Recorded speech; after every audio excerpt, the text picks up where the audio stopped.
четкие и ровные. Эхогенность выраженно повышена. Структура неоднородная.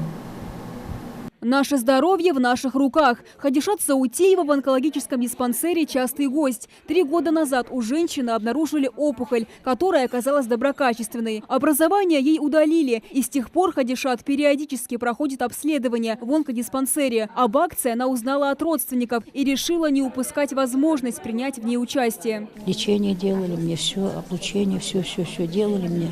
Лечение очень помогло. Сейчас гематому в голове чуть нашли.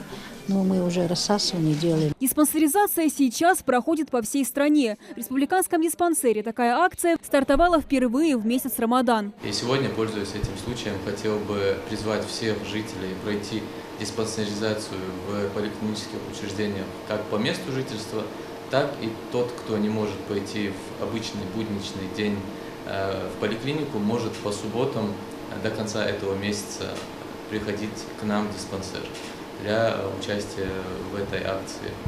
Важность этой акции, ее трудно переоценить, потому что в первый день акции мы приняли 18 человек, и даже среди этих 18 человек мы обнаружили 2 случая рака молочного железа, что является крайне большим процентом для такого маленького количества людей. Самое важное в скрининге – это раннее бессимптомное выявление злокачественного образования, когда лечение высокоэффективно и излечение от болезни возможно в 97% случаев. В диспансере для этого предусмотрено самое необходимое – оборудование новейшее. Но хорошая аппаратура – это только полдела. Необходимы высококвалифицированные опытные врачи, которые хорошо в ней разбираются и знают свою работу. Пациенты очень довольны медперсоналом.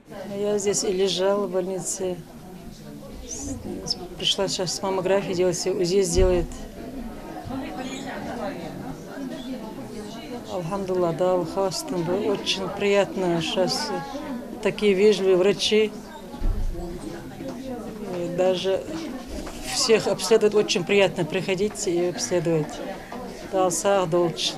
Женщины старше 39 лет должны обязательно проходить маммографию с целью выявления заболеваний на ранних стадиях. Также для пациентов предусмотрен маммологический осмотр и ультразвуковое исследование. Для мужчин всех возрастов доступна компьютерная томография легких. Мы проводим анализ, у нас есть случаи более десятка моментов, когда имеются предопухолевые заболевания в молочных железах, у мужчин грудной клетки, объемное образование. Ну, естественно, заключение, которое мы делаем сегодня, является предварительным. После этого пациента мы приглашаем уже к себе в поликлинику и проводим уже комплексное обследование с целью подтверждения, в том числе и морфологического, самого важного этапа. В дальнейшем специалисты онкодиспансера ставят перед собой цель проводить диспансеризацию каждую последнюю субботу месяца. Впрочем, чтобы позаботиться о своем здоровье, не обязательно ждать диспансеризации. Врачи их примут в любое время. Амина Бокова, Милана Хамчиева, Мака Дударова, Магомед Даскеев, Новости 24.